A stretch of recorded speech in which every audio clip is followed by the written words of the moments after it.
Bismillahirrahmanirrahim. Alhamdulillahirabbil alamin. Allahumma shalli wa sallim ala sayyidina wa maulana Muhammad wa ala alihi wa sahbihi ajmain. Amma ba'd. Wa rabi'uha. Qala al-mu'allif Sayyidina Imam Zainuddin bin Abdul Aziz Al-Madibari radhiyallahu ta'ala anhu wa nafa'ana bi bilumihi wa bi ilmina bi ilmi sa'ir salihin fit darani amin ya rabbal alamin fi kitab Fathul Mu'in ila qaulihi wa rabi'uha. Ini nomor 4 dari nawakidul wudu yang membatalkan wudu. Talaki basyaratai dzakarin wa unsa. Pertemuan talaki tetemune kulit lorone dzakarin wa unsa. Walau bila syahwatin. Yang keempat yang membatalkan wudu yaitu persentuhan kulit laki dan perempuan. Walaupun tanpa syahwat, nyentuh itu sudah batal. Wa in kana ahaduhuma mukrohan au maitan. Walaupun salah satunya dipaksa. Bukan menyentuh atas kehendak sendiri, dipaksa nyentuh, sama-sama batal. Au maitan atau salah satunya mati, mayit. Yang hidup yang batal, mayitnya tidak batal. Kita tahu mayit itu wajib dimandikan. Sunat untuk diwudui. Nah, ketika mayit sudah diwudui, kemudian disentuh oleh lawan jenis yang bukan mahram, wudunya mayit tidak batal. Karena sudah enggak mukallaf. Yang batal wudunya orang yang hidup.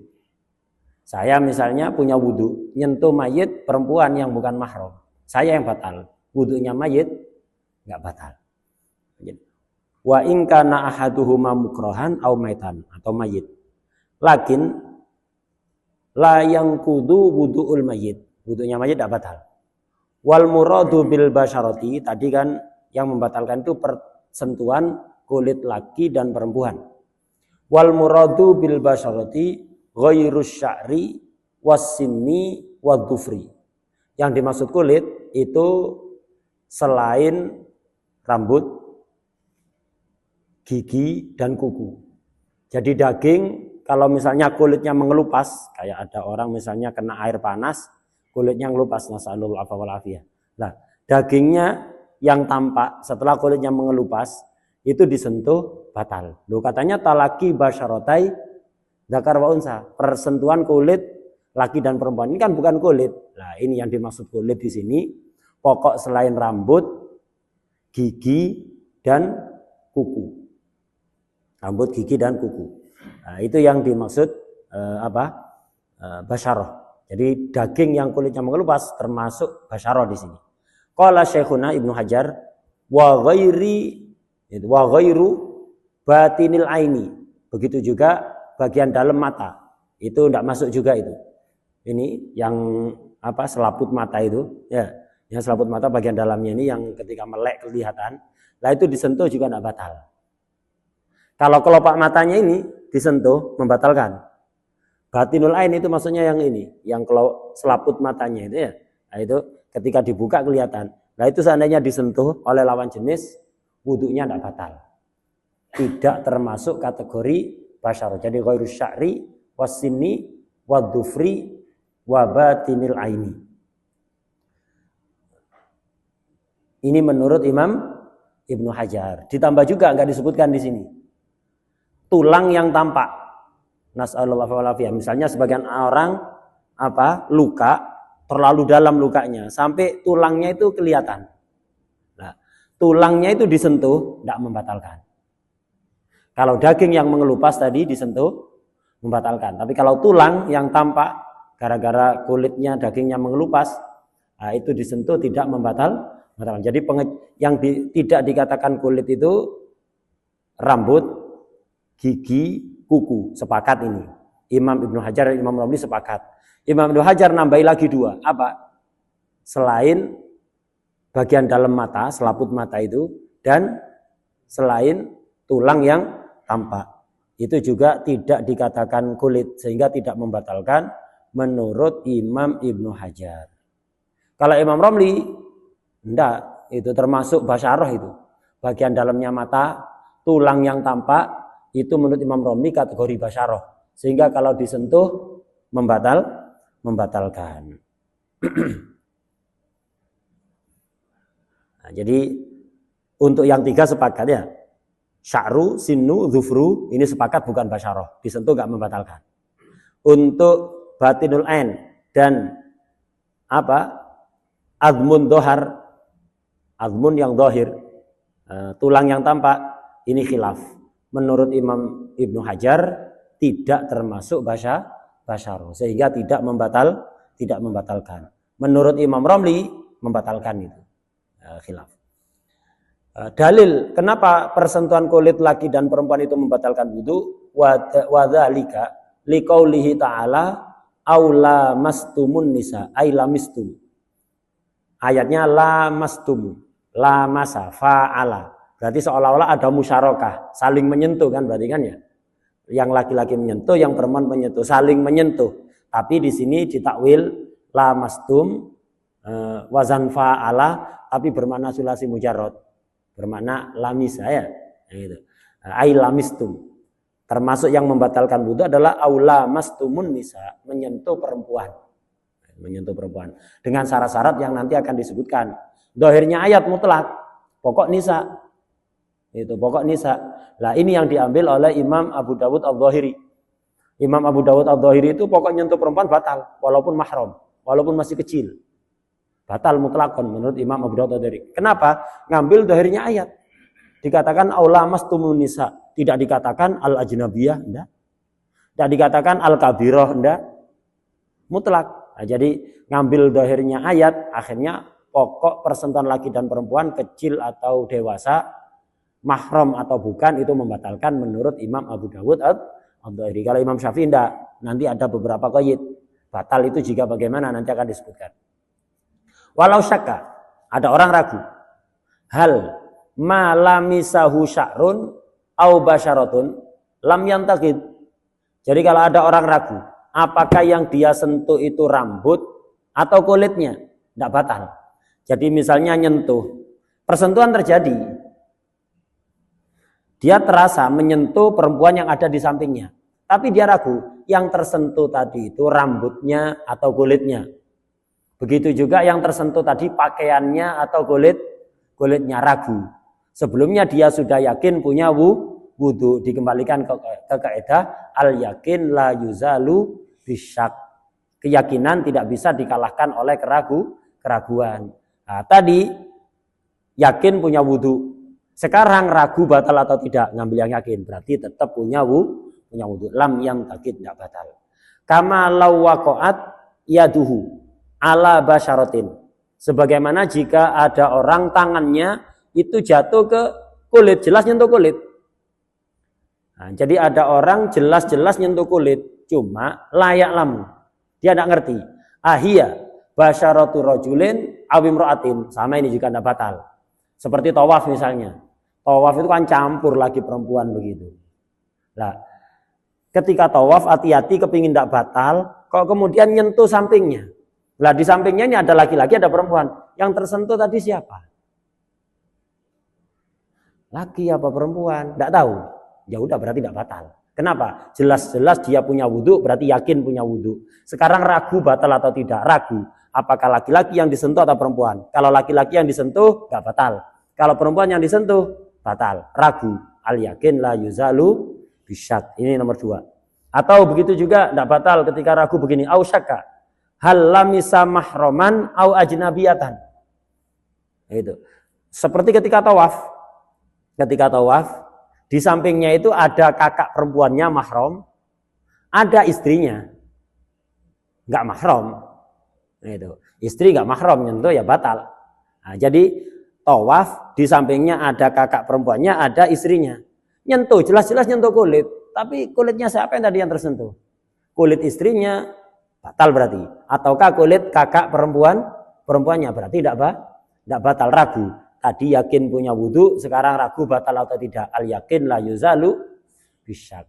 Maka tidak batal. Jangan tanya, kalau nanya nggak batal enggak ya. Sopo sih tak sentuh? Sampean Mbak, opo sampean Dik?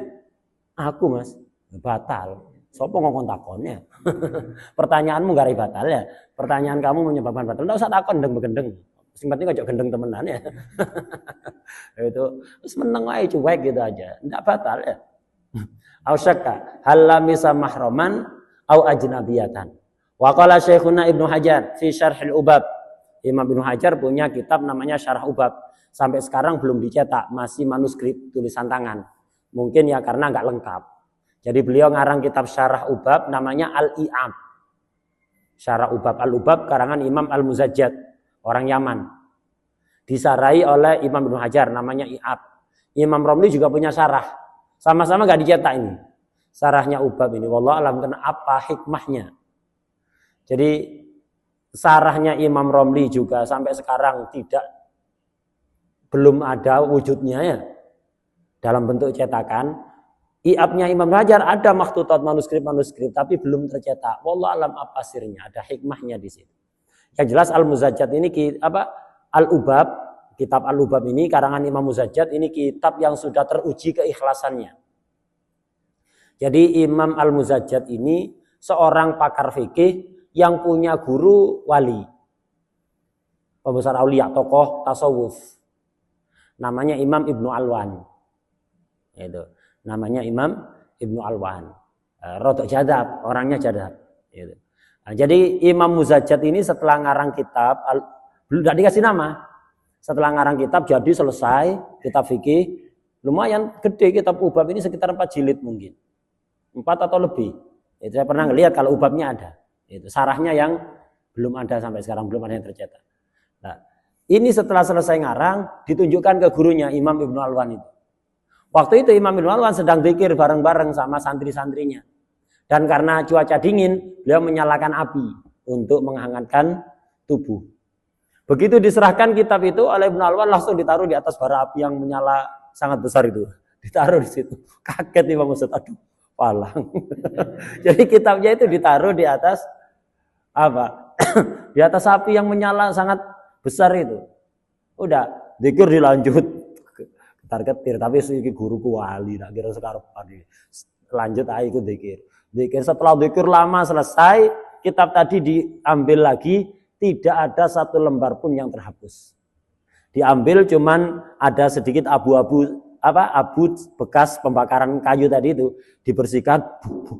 Habis itu ada ubabul ilm. Ini inti dari ilmu ini. Terbukti keikhlasannya ya. Jadi lah ikhlas, enggak usah khawatir. Waduh, engko lek kena virus ya apa? Ndak ikhlas tandanya lek kena virus ya. Nang flash disk simpen di flash disk kena virus ya. Udah tandanya ndak ikhlas itu ya. Ono masalah. Ono sing enggak ikhlas berarti itu ya.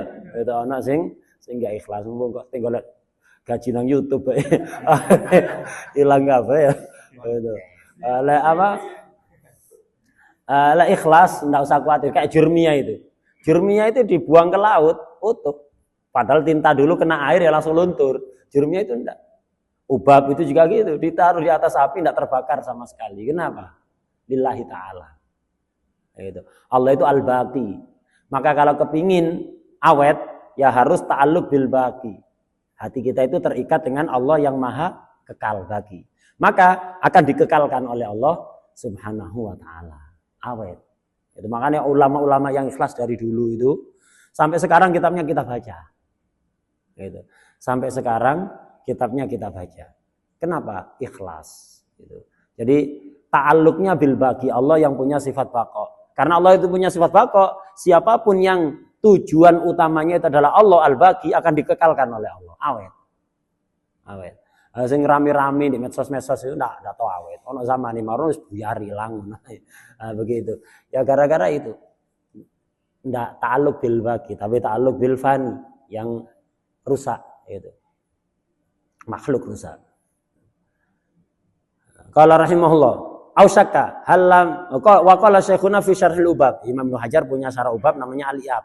Dia mengatakan di kitab itu, walau akhbarahu sapa adlun bilam siahu ing wong, sapa adlun wong adil, bilam siha kelawan nyentune mar'ah lahu maring wong au binahwi khuruji rihin tut minhu saking wong fi hali naumihi mumakinan hale wong kang netepaken wajaba alaihi opo alakhdhu ngalap biqauli kelawan pengucapi adil.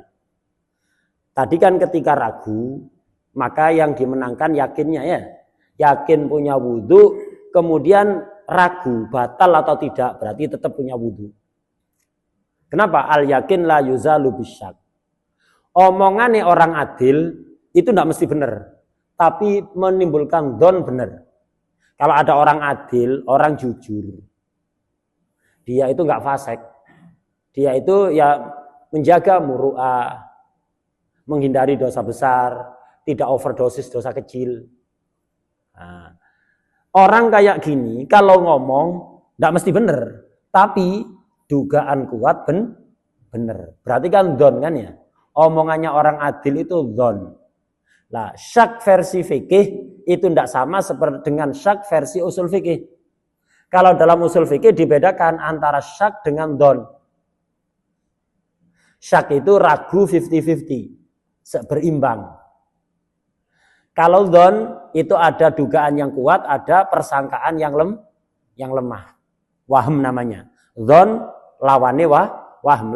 Wahm ini persangkaan yang lemah. Don ini dugaan yang kuat. Nah, yakin itu 100%. Yakin, mantap 100%. Nah, versi usul fikih syak dan don dibedakan. Versi fikih sama saja. Don itu masuk kategori syak kalau dalam fikih, kecuali dalam beberapa masalah. Di antara ini, omongannya orang adil itu don. Mestinya kebanyakan masalah fikih don itu dimasukkan ke kategori syak. Kebanyakan hukum fikih seperti itu, mulai awal bab thaharah sampai akhir bab etik. Kecuali dalam beberapa masalah, di antaranya ini, khobarnya orang adil. Itu dzon, tapi yang disejajarkan dengan yakin. Karena itu kalau saya yakin punya wudu, kemudian saya tidak sadar nyentuh perempuan, saya tidak tahu. Ada orang adil mengatakan, Cak, sampean tadi nyentuh perempuan ajnabi, batal wudu sampean. Nah, saya tadi kan yakin punya wudu. Sekarang saya nggak tahu kalau nyentuh perempuan, cuman ada orang adil ngasih tahu kalau saya habis nyentuh perempuan ajnabiyah. Omongannya dia don, mestinya kalah. Don sama yakin, tapi ini enggak. Diambil. Omongannya orang adil ini diambil. Kenapa? Omongannya orang adil itu don, tapi yang disejajarkan dengan yakin. Maka batal wudu saya. Atau saya punya wudu, kemudian ketiduran. Tidurnya duduk, kita tahu kan? Tidur duduk tidak membatalkan wudu. Karena saya tadi punya wudu, kemudian tidur duduk, bangun, langsung mau sholat. Nah, ada orang adil ngomong, sampean pas tidur duduk tadi ngentut aku krungu. Nah, sampean ngentut tadi lah. Ini kan don. Yang tadi punya wudu ya yakin. Mestinya kan don kalah ya. Di sini ndak. Don menang. Jadi wajib diambil omongannya orang adil itu. Kenapa? Dzon yang diposisikan pada posisi ya yakin. Dzon ridho juga sama itu. Dibedakan antara syak dan dzon. Kalau sampean dzon ridho, ada orang teman sampean punya makanan, sampean luwe, kata izin ndak ono wonge, dipangane dzon ridho. Kalau punya dugaan kuat halal, tapi lek syak ragu tidak halal. Ndak boleh. Nah, jadi syak dan dzon itu dalam masalah fikih biasanya disamakan, kecuali dalam beberapa masalah saja.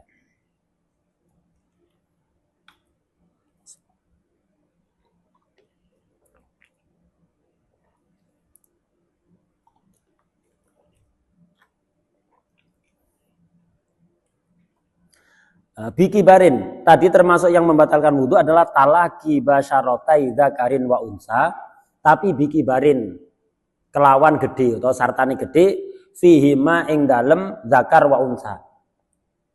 Yang membatalkan wudu persentuhan kulit laki dan perempuan itu kalau sama-sama besar. Laki-lakinya besar, perempuannya juga besar.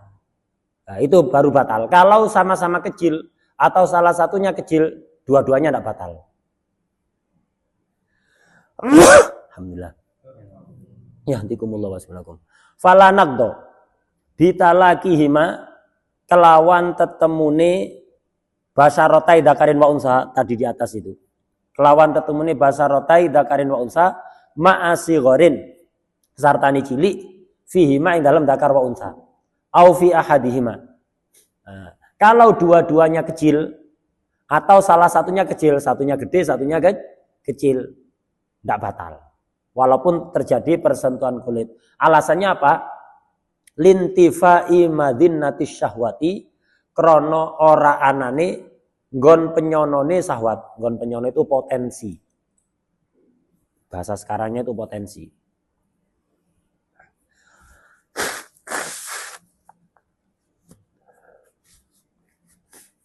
Lintifai madinnatis syahwati krono sepine atau ora anane nggon penyono syahwat. Kenapa kok ketika salah satunya kecil atau dua-duanya kecil itu kok wudhunya tidak batal? Karena tidak berpotensi syahwat. Jadi persentuhan kulit laki-laki perempuan itu membatalkan wudhu karena ada potensi syahwat. Tidak harus syahwat beneran, ada potensi syahwat. Nah, makanya batal. Kenapa orang mau sholat itu kan diperintahkan wudhu ya biar lebih khusyuk. Nah kalau habis nyentuh perempuan yang sama-sama besar, laki dan perempuannya sama-sama besar, ada potensi syahwat, sulit untuk khusyuk nanti. Makanya diulang wudhunya. Nah, nanti banyak pikiran-pikiran aneh dalam hati kalau tidak wudhu lagi.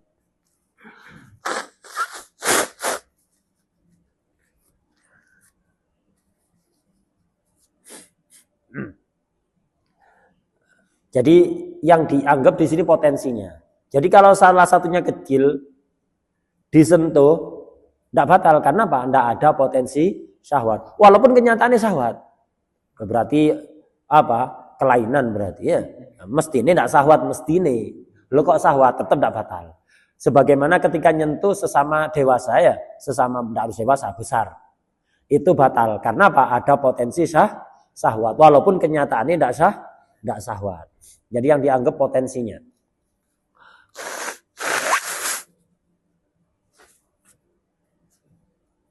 Sekarang yang dianggap kecil atau besar itu apa? Apakah harus dewasa? Tidak. Di sini wal muradu bidis sigori. Kelawan wong kang anduweni cilik. Iku man wong la yustaha kang ora den syahwati sapa man urfan ghaliban. Nah, jadi yang dimaksud kecil atau besar di sini ukurannya secara kebiasaan itu disahwati apa enggak. Nah, jadi enggak ditentukan oleh umur. Jadi ya beda-beda juga. Ketika ada anak umur 9 tahun, tapi postur tubuhnya itu besar. Sehingga umumnya orang syahwat kalau nyentuh anak itu batal. Berarti itu dianggap besar. Ada yang lain umurnya sama tapi pentet misalnya ya. Sehingga rata-rata orang itu enggak syahwat. Melihat anak ini enggak syahwat, ya enggak membatalkan. Nah, jadi ukuran besar atau kecil itu bukan balik, bukan sudah dewasa, enggak. Ukurannya sekiranya umumnya orang yang normal, itu orang yang mengalami kelainan seksual ya. Orang yang normal, umumnya orang yang normal, itu syahwat apa enggak. Jadi yang dilihat bukan orang yang tegangannya terlalu tinggi, atau enggak pati ono tegangannya ya, itu bukan. Jadi duduk sing kenemenen, duduk sing kadungnya, tapi sing normal.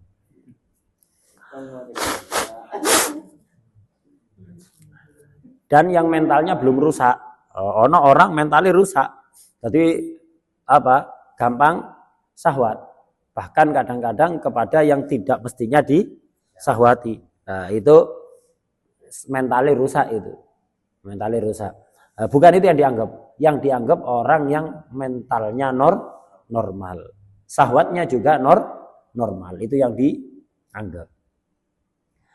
La talaki basyarataihima, orang batalakan opo talaki basyarataihima ma'a mahramiyatin, kemahroman bainahuma ing dalam antarane dzakar wa unsa binasabin au radhain utawa tunggal suson au musaharatin utawa kemorotuan. Nah, tadi koyitnya persentuhan laki-laki dan perempuan itu membatalkan. Pertama, kalau yang tersentuh itu kulit. Kedua, sama-sama besar, artinya sudah waktunya disahwati oleh orang normal secara kebiasaan. Ketiga, harus tidak ada hubungan mahram. Nah, kalau ada hubungan mahram, maka la talaki basyarataihima ma'a mahramiyatin bainahuma. Tidak batal wudu kalau ada hubungan mahram antara keduanya.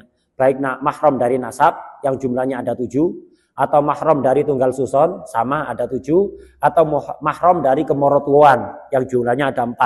Total mahram itu 18. Itu lek jenenge santri ya kudu apal kayak Fatihah. Nah, itu.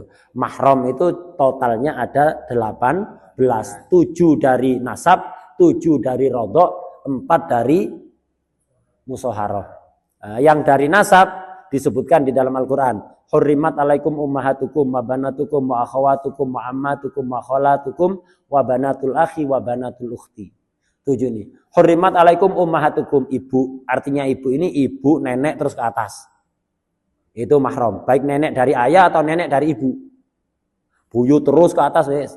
Itu ummahatukum wa banatukum, anak perempuan. Anak perempuan ini maksudnya anak cucu terus ke bawah, cicit dan terus ke bawah. Baik cucu dari anak laki-laki atau anak perempuan, itu terus ke bawah. Ini yang kedua. Hurrimat alaikum ummahatukum banatukum wa akhawatukum. Gitu. Saudara perempuan, kakak perempuan atau adik perempuan, baik seayah seibu atau seayah saja atau seibu saja. Ini mahram. Kemudian wa ammatukum. Hurrimat alaikum ummahatukum banatukum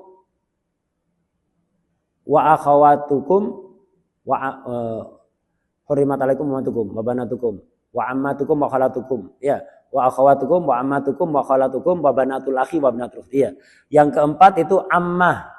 Yang kelima khalah. Ammah itu bibi dari ayah. Kalau khalah bibi dari ibu. Bibi ini maksudnya mencakup bule ataupun bude, ya. Bule maupun bude, artinya kakak perempuan atau adik perempuannya ayah, itu namanya ammah. Kakak perempuan atau adik perempuannya ibu, itu namanya kholah. Itu. Baik dengan ayah kita itu seayah seibu, seayah saja atau seibu saja. Baik kholah itu dengan ibu kita hubungannya kakak adik seayah seibu atau seayah saja atau seibu saja. Itu namanya ammah kholah. Itu mahram, 5 sudah.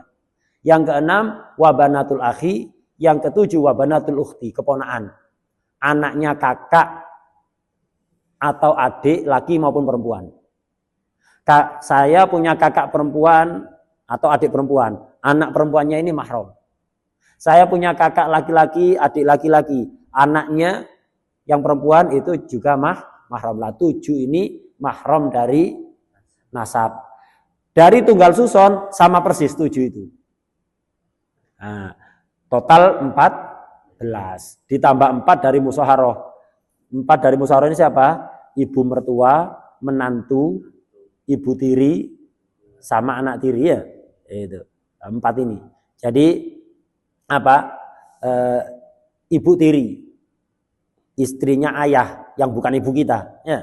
Istrinya ayah yang bukan ibu kita, itu mahram. Mantu, bojone anak, ya. Nah, ini mahram.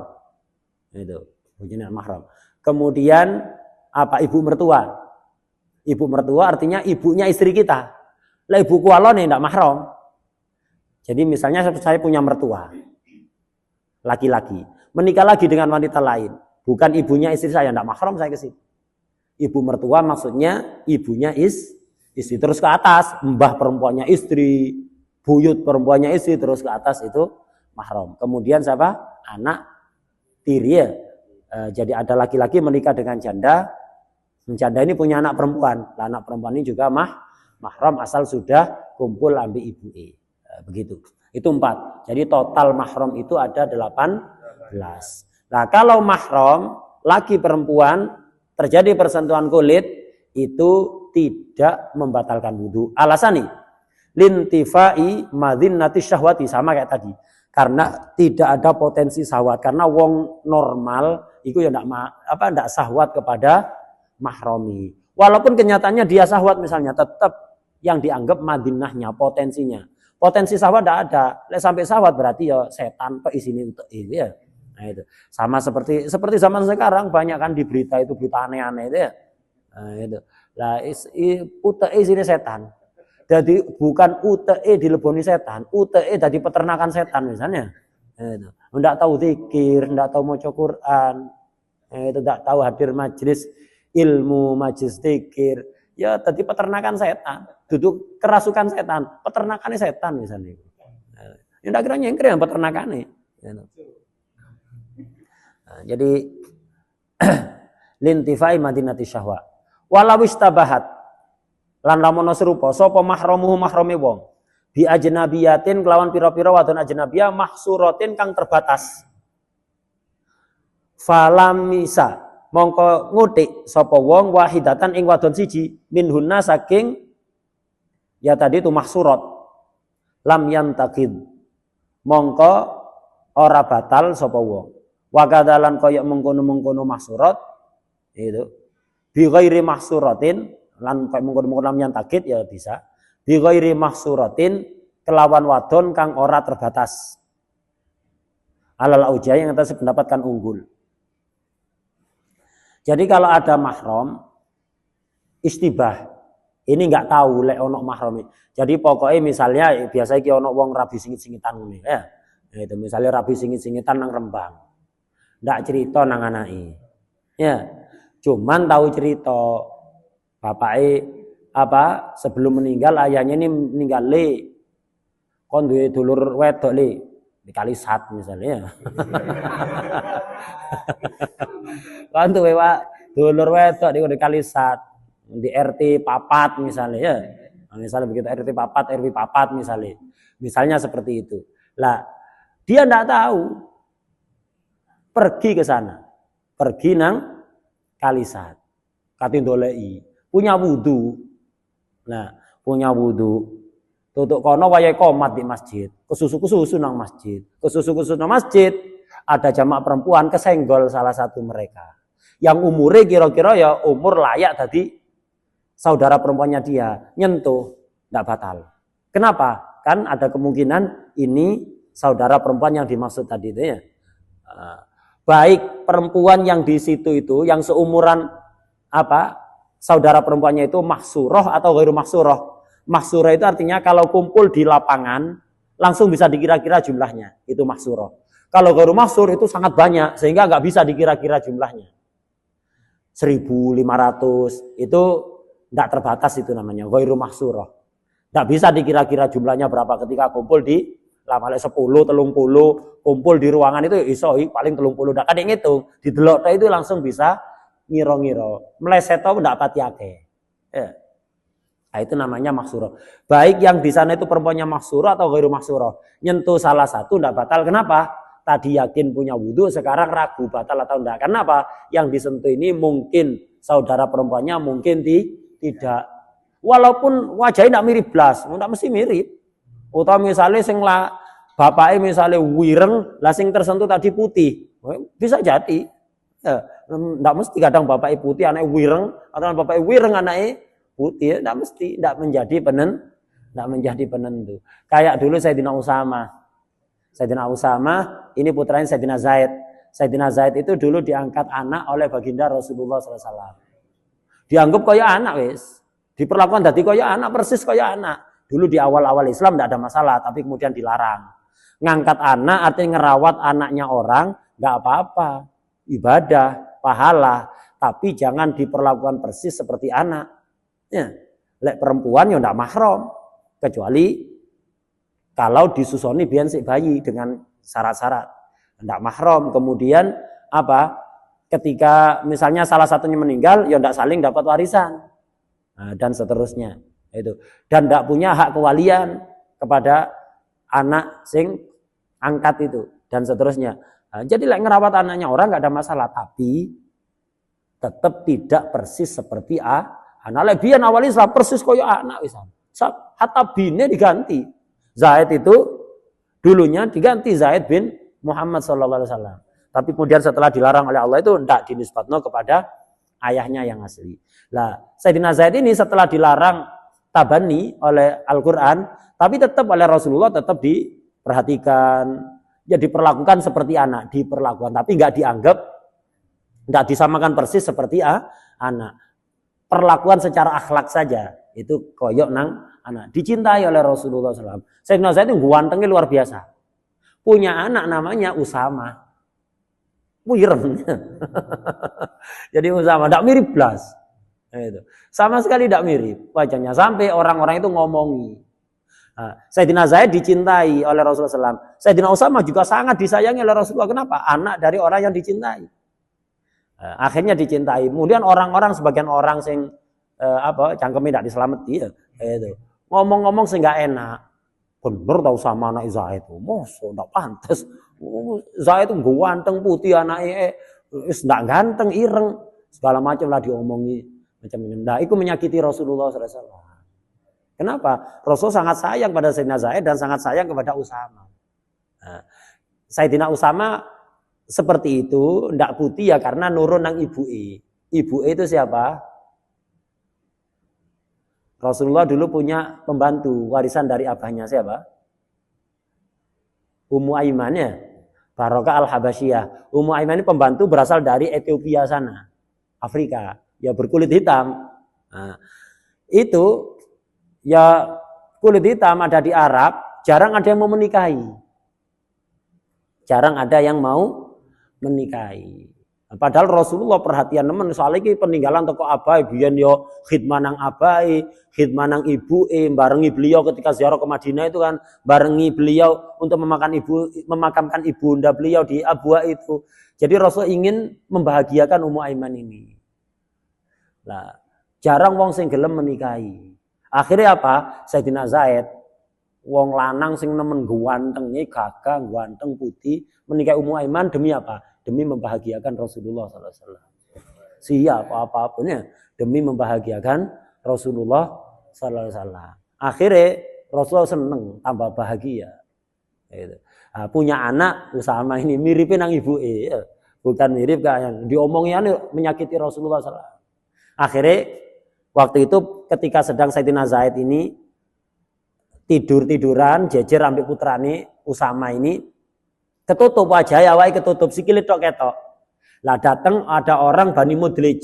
Di Arab itu ada suku namanya suku Bani Mudlij. Suku Bani Mudlij ini terkenal dengan keahlian mereka dalam ilmu qiyafah.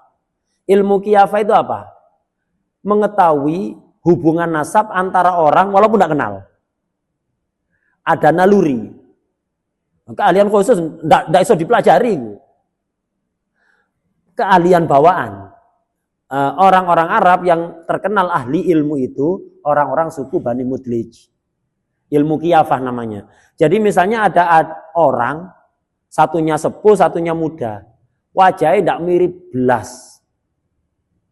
Lah iku anak ambek bapak, orang qaif ini yang pintar ilmu qiyafah disebut dengan qaif. Qaif melihat langsung paham iki anak iki. Langsung paham. Tidak usah dikasih tahu, hatta tidak kenal. Hatta sing siji putine kaya wong Cina, sijine irenge wong Papua. Ndak mirip belas. Langsung bisa mengetahui lek qaif. Lah, waktu itu Sayyidina Zaid sedang jejer ambek Sayyidina Usama. Ndak kenal orang Bani Mudlij datang lewat begitu saja. Cek mirip wong loro iki. Langsung ngomong ngono. Cek mirip wong loro padahal wong liya ngomong ndak mirip belas ya. Lah ini ngomong cek mirip. Akhirnya orang-orang langsung diem. Ini Bani Mudlij ahli ilmu qaif ini. Lek ngomong cek mirip berarti memang betul-betul anak. Ya, akhirnya Rasulullah SAW senang bahagia begitu. Wallahu alam. Wala yartafi'u yakinu wudu'in. Wallahu alam. Al-Fatihah. Bismillahirrahmanirrahim.